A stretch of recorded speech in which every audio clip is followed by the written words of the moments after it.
Nesta aula, nós vamos tirar um pouco a atenção de todas as placas do molde para que nós possamos compreender melhor o sistema de colunamentos do molde de injeção.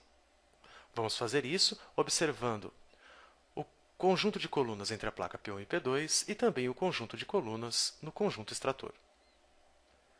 Vamos entender nesta aula a utilidade do colunamento entre a placa P1, que é a placa que está em destaque, e a placa P2.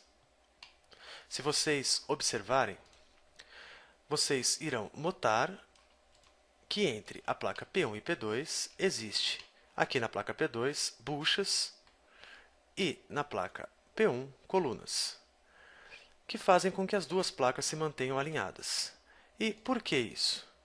Exatamente porque, olhando aqui dentro dessas duas placas, nós temos as cavidades do molde. E, claro, dentro das cavidades do molde, nós temos o produto sendo formado. Caso essas duas placas possuíssem um desalinhamento, tanto para a esquerda quanto para a direita, o que iria acontecer? Se todo este conjunto de cima estivesse desalinhado do conjunto de baixo, poderia ocorrer aqui uma diferenciação entre as paredes do produto. Vocês podem notar aqui que as paredes do produto estão por igual. Possuem a mesma espessura dos dois lados. Caso isso estivesse desalinhado, uma parede ficaria mais espessa do que a outra. Além de garantir esse alinhamento, também garante o alinhamento de possíveis mecanismos que existam entre essas duas placas. Então, é para isso que serve o colunamento entre essas placas. Observando o funcionamento dessas duas placas, nós podemos entender isso melhor. Vejam só. Vejam aqui agora que as duas placas estão em funcionamento e o colunamento, por sua vez, também funcionando. Uma dica muito importante é que, ao fechar do molde, conforme vocês estão vendo, o que deve se tocar primeiro, antes que as cavidades se toquem para poder formar o produto, são as colunas.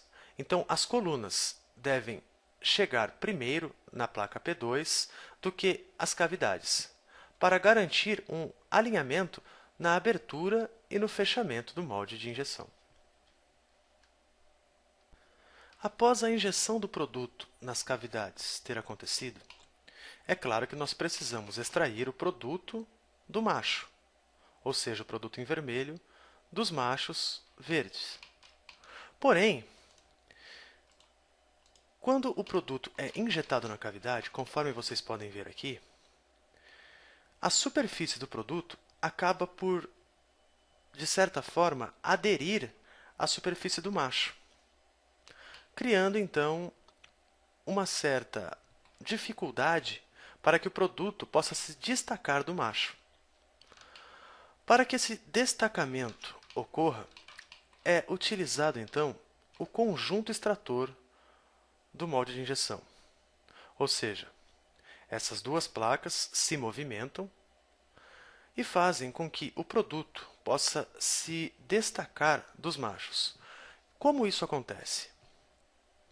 Nessas duas placas são colocados alguns pinos cilíndricos, posteriormente, no decorrer do projeto do molde, e esses pinos cilíndricos atravessam todas essas placas e ficam em contato com o produto. Ou seja, quando essas placas sobem, os pinos cilíndricos empurram os produtos para fora das cavidades, ou melhor dizendo, dos machos.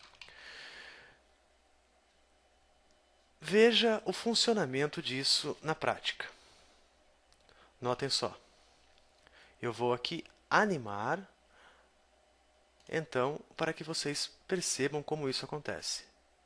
Notem.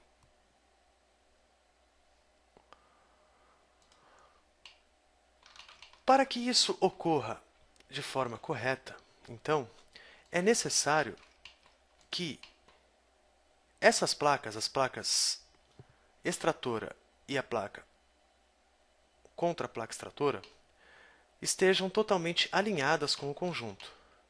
E para que esse alinhamento seja possível, nós utilizamos então o colunamento do conjunto extrator, que é exatamente esse que vocês estão vendo.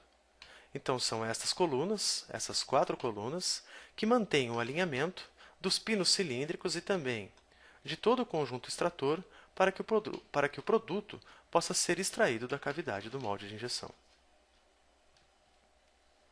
Concluímos que o colunamento entre as placas P1 e P2 são essenciais para garantir o alinhamento do produto de mais alguns mecanismos do molde de injeção.